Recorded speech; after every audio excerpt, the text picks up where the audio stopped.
Buried in the brilliant back catalog of one of boxing's brightest superstars is a time capsule that grew roots. At the time, it was a meeting of two of the hottest rising prospects in the welterweight division. It is the only professional fight on film of Floyd Mayweather Sr. in his prime. His only opponent might be the greatest welterweight of all time, taking his first real fight. This is a good off balance, ready to fall to the floor. And it provides us another opportunity to see how a soon-to-be superstar attacks the Philly shell defense.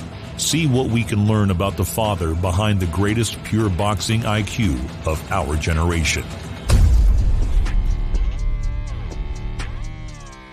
The thing about Floyd is that Floyd is the best at not getting hit. No one's better. I push myself. I believe in my skills and I believe in my talent.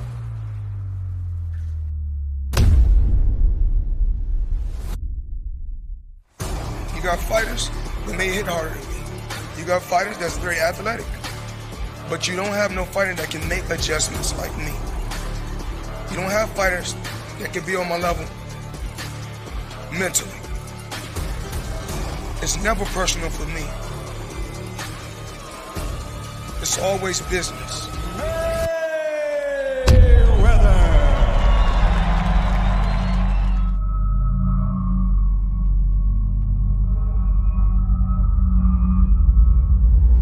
Mayweather Sr. opens up with pressure, Since Mayweather can't punch.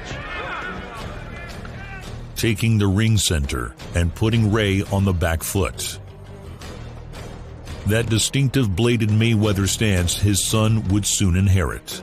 He holds his lead hand low, below the line of sight of most fighters who tend to naturally focus on the upper body. So when you combine the lack of vision with quick hands and near total weight commitment, Mayweather Sr. had a quick and damaging jab. Action underway. Once a few jabs land, opponents often start acting to defend it, meaning either slipping off the line of the punch They're shrewd. They know how to fight. Grooms teaches them well. Note that quick flicking left of Mayweather. or attempting to catch it in the center of the palm. When a good Philly shell fighter sees this, they can feint a jab and start building off of it. Depending mainly on an opponent's response, Mayweather would show a jab and turn it into a left hook, high or low. His right hand is held high on defense to catch a jab and absorb left hooks. On offense, the right hand was reserved for special occasions when he was sure it would land clean. Floyd Sr. had his son's same clean efficiency and accuracy, if not quite the same level of refinement or precision as his son. Ray Leonard took a round to assess his opponent. With 3 minutes of information on Mayweather, Ray gets to work.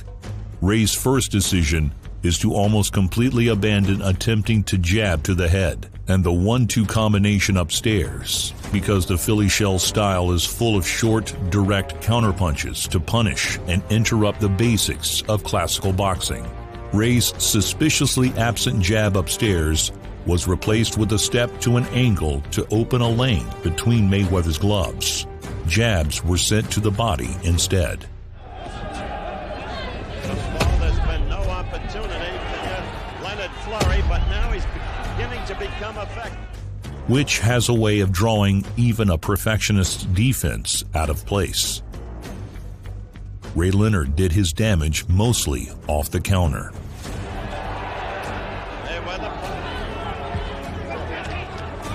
See the countdown to the end of the round in the lower right-hand corner of the screen. Floyd Sr. hung a jab, and Ray caught him on 2 clean counterpunches that rocked him.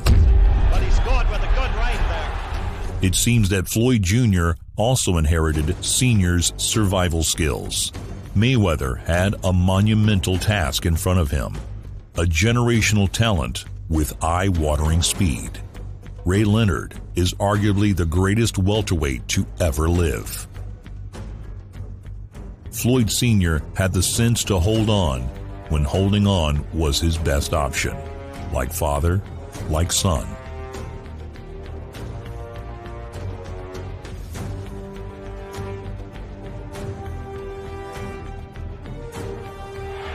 Now he's a sitting duck. But he covered well. Floyd Sr. comes out in round 3 with a point to make and respect to earn. He forces Ray into a corner, opening up with a long combination more for show than power. Ray takes it in stride and puts on a show of his own. Thumbed in the last round. Worked over by Dundee. Ray's attack with his right hand is a case study on how not to hit the shoulder of the Philly shell fighter. He goes around Floyd Sr.'s low lead hand to land on the kidney behind the elbow. When he goes upstairs, it's an exaggerated overhand that goes from 2 to 7 to get around the shoulder. Ray's hand and Floyd's jaw made the center of the clock. When Floyd got hurt, he'd switch to the high guard, which a gambler would call a tell. Ray Leonard was a master opportunist. When Floyd tucked up, Ray went to the body. Mayweather Sr. dug deep to survive almost every round. Floyd Sr. fought his heart out. He comes out on the front foot and throws punches. Stations at the end of this round will be going to a station break. Guiding Sugar Ray Leonard's career. Trying to win, having more than a few moments of crisp countering that would become the Mayweather trademark. But round after round, he ends up hurt and stuck again in the high guard, getting lit up and broken down. Use the elbows if he can, the shoulders if he can. He's been taught. Leonard possessed a power Mayweather couldn't match. Oh, that was a good left that staggered Mayweather.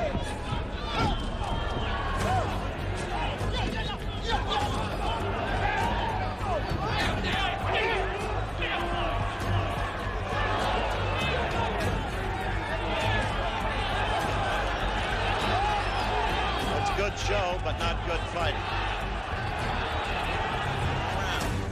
This is the 6th round.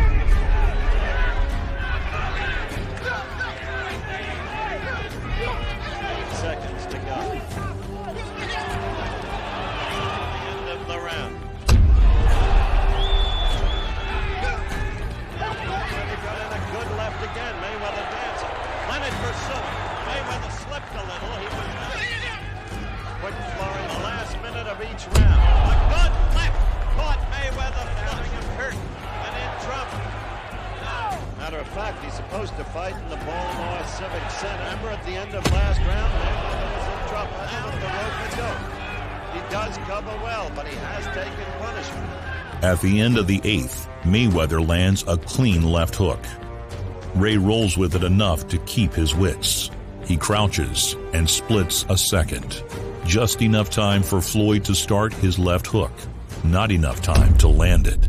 Ray's hook was faster and amplified by Floyd's committed weight. Mayweather shook, and a shake was all Sugar Ray needed to pounce. Knockdown from the right. That left started it off. Mandatory 8 count. Mayweather tells referee Tabor he's fine.